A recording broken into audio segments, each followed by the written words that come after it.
it's Amy, and today in my kitchen, I am making chocolate zucchini cake. So why don't we get started?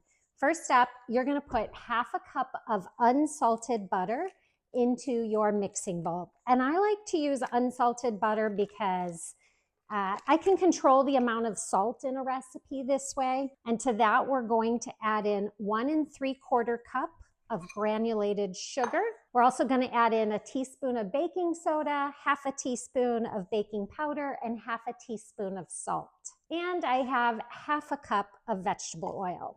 So this recipe uses a little bit of butter and a little bit of oil to create the perfect texture of chocolate cake.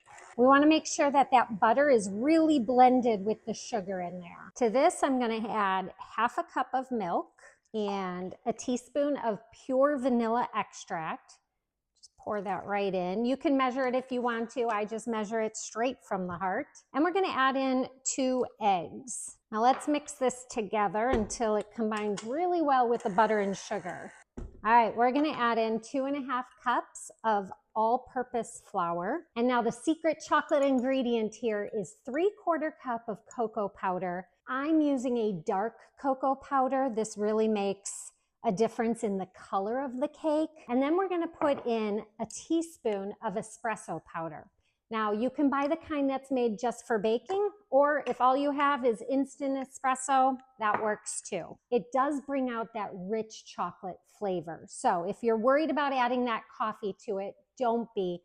It's not going to make it taste like coffee, I promise. All right, so let's mix this up. Look at how thick and rich that batter looks. All right, so we are going to add in our 3 cups of shredded zucchini. Now, if you're using frozen zucchini, make sure that you press out all that extra liquid. And if your batter tends to be a little on the drier side, you can mix this in and then let the batter rest for about 10 minutes. And that moisture from your dry zucchini will be pulled out into the batter. All right, I'm also adding in a cup of chocolate chips because you can't go wrong with a little extra chocolate in my book. And I'm just going to mix that in by hand. One thing I didn't mention is you can shred your zucchini with the skin on or with the skin off. Totally a personal preference. I like to make it easy, so I just shred it with the skin on. And we're going to grab our 12-cup Bundt pan. And we want to make sure that we spray it really well with a baking spray. And baking sprays have the flour already in them. If you want to use some sort of Crisco and put flour on it, that's fine. What I do recommend if you're going to do it that way is add a little of that cocoa powder into your flour so it's dark chocolate looking, and then you won't see any white spots on the outside of your cake. And now we're going to pour that batter into the Bundt pan. This cake is going to go in the oven at 325 degrees for about 60 to 65 minutes. That looks beautiful. I'm going to go put that in the oven and I'll be back soon. All right, everyone, I am back. I have our beautiful chocolate cake here, and we are going to flip it out onto my cake platter. Once it comes out of the oven, you're going to want to let it cool for about 15 minutes, which I've already done. Say a little voodoo prayer here that it comes out okay. Oh, it's always a good day when your Bundt cake comes out of the Bundt pan. And we're going to get that glaze going. So you're going to take a bag of chocolate chips. I'm going to use milk chocolate chips. And it's about 1½ cups.